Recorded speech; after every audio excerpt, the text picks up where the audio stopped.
So I just finished listening to the Beatles' finished and final version of Now and Then, where they took John Lennon's demo and then they essentially AI adapted it so that they were able to get the stems of it and then go and then build it up from there. Today we're taking a listen to John Lennon's 1977 demo, and just essentially kind of comparing musically. I mean, it's almost as something comparing apples to oranges, or maybe a better comparison would be like apples to like apple juice, where it's like maybe they're kind of similar, but like they're not the same. You know, I mean, that's over 40, it's for 45 years, 46 years difference in recording ability and to some degree even writing style. Like, I doubt that the Beatles and John Lennon would write in the same exact style.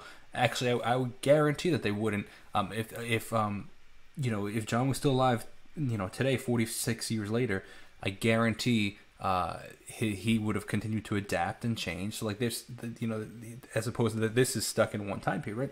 So much that's different. But it'd be cool to kind of take a listen to this and just, you know, focus on the lyrics a bit and let's see what we got. But if you're new to the channel, welcome. I appreciate you checking it out. My name's Jacob Restituto.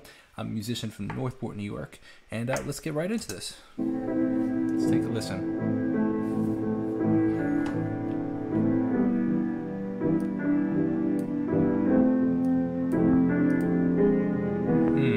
The chromatic tone, I think. I know it's true.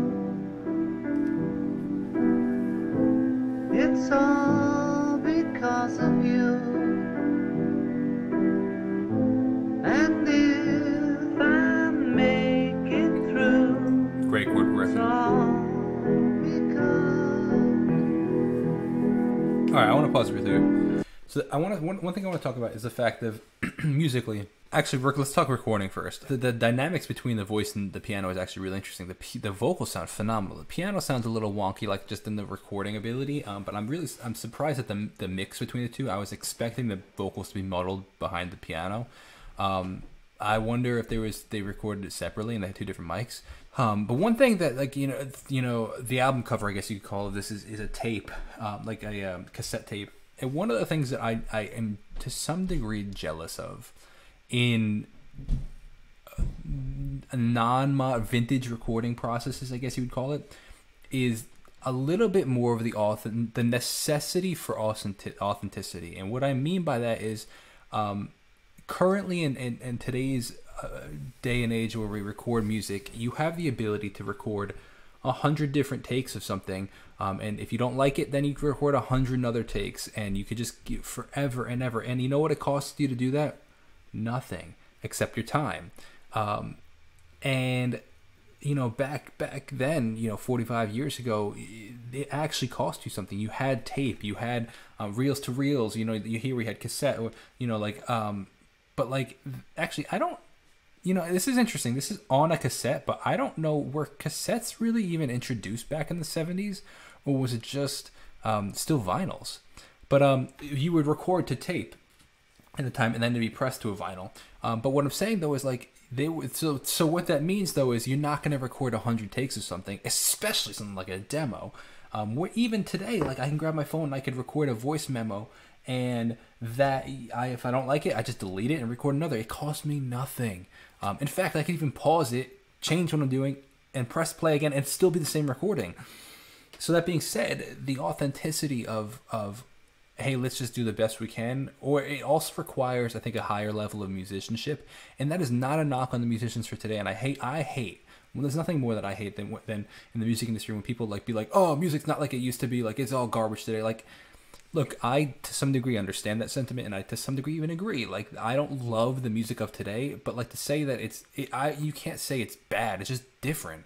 It's just different instruments. It's just different ways of making music, and like, if we don't, it's just what's the word I'm looking for? The music industry is just evolving, just like everything else. It's almost like saying, oh, we shouldn't use tractors anymore, or we shouldn't use tractors in farming. We should only dig with a pitchfork. You know, like it's just things evolve, right?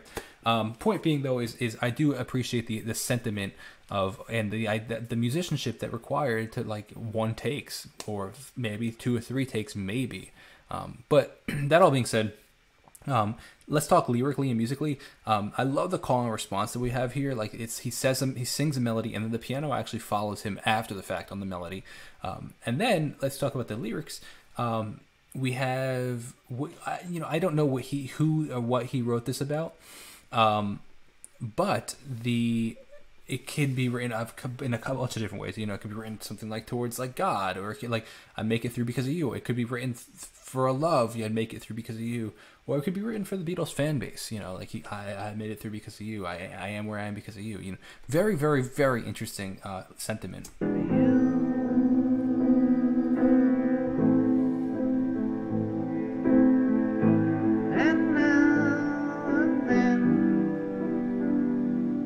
Hear that call and response? If we must start again, well, we will know for sure that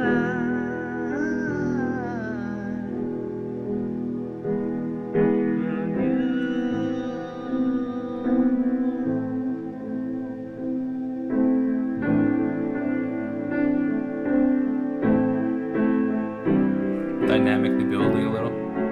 I don't wanna lose. Yeah, come on. You. Okay, so now he's switching a bit more to like a falsetto placement in his voice, where it's a little, it's obviously higher, but the way falsetto is just it's a different. You're singing more from your head rather than like it resonates more in your head than it actually does in your chest.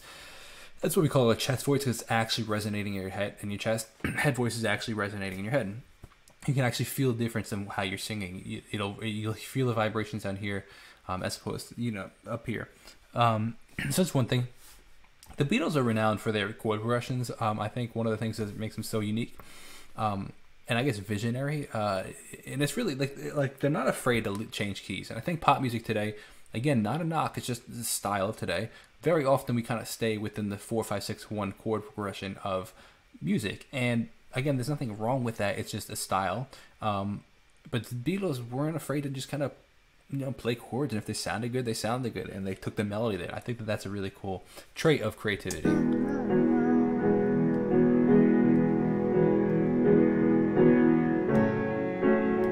you or abuse you, no, sweet darling. But if you have to go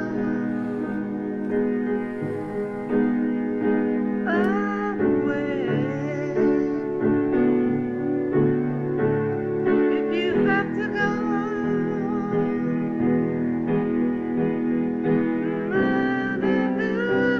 Come on. Is he singing there, or is that just melody idea? That's cool to show the creative process behind it. Unless I'm not understanding something, it kind of just sounds like it was melody. And that's like, hey, I have where I want to go, but I don't have what I want to say. It's a cool concept. I like that. I like that a lot. It's seeing a little bit of the behind the scenes into the creative process. I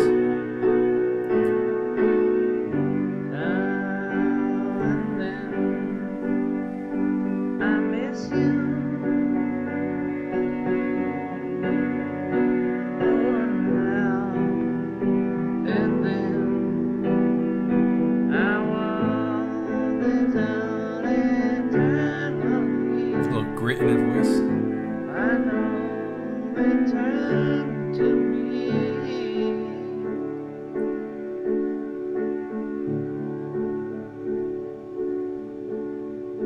I love the space here. I know it's true.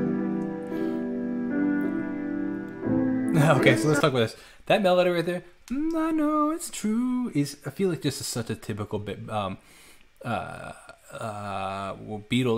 melody. I don't say that negatively. It's just every songwriter has their own style, and you can hear songwriter styles within their writing. And I feel like you totally hear that as a Beatles melody. What I like about this, it's so interesting. We're so accustomed to the perfection of music these days. Where like you can hear that the timing on the piano is not great. Like it's not perfect. Like you can hear certain sections here or there are out of time. He like hesitates in playing, and then obviously it's late, which happens all the time when they actually like recording a demo, because not meant to be. But like what the point though is like even that like could be manipulated in modern recording today, and I don't know. There's something cool about just hearing the authentic demo.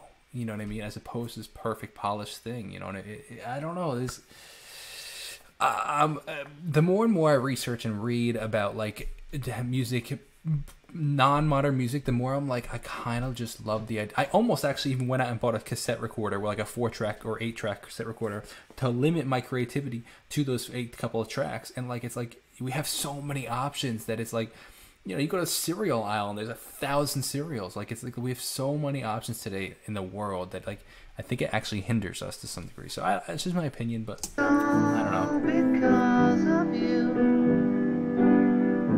and then you go away. Hearing like the piano C move. You'll never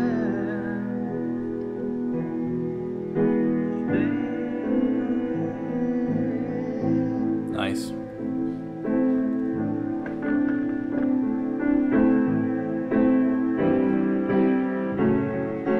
I don't wanna lose you. I'm not You can hear the influence that this writing and this style has had on other musicians throughout time.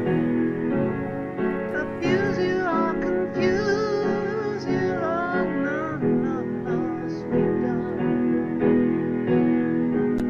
But if you have to go, well, now to stop you dead. And if you have to go, well, you'll be leaving never.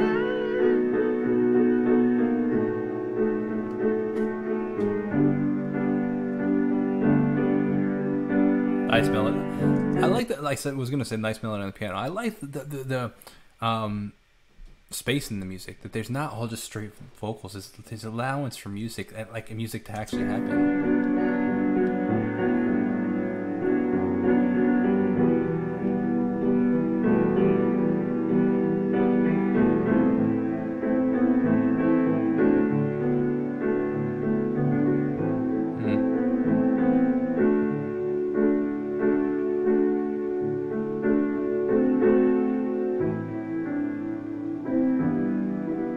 Yeah, some really nice instrumental section. Playing the melody here.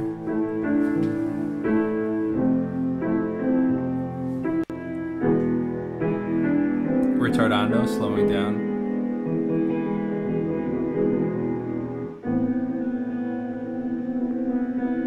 The chord progression is phenomenal. Oh, it just ends like that. Oh, it doesn't even resolve. That's crazy. Dude, what a phenomenal track. The writing, the production was okay, but the writing was phenomenal. And the musicality and the chord progression is what I meant to say. Phenomenal, man. Ridiculous track, and that's really all I have to say, man. I feel like I said everything I could in it. So thank you so much for watching, and I hope you enjoyed.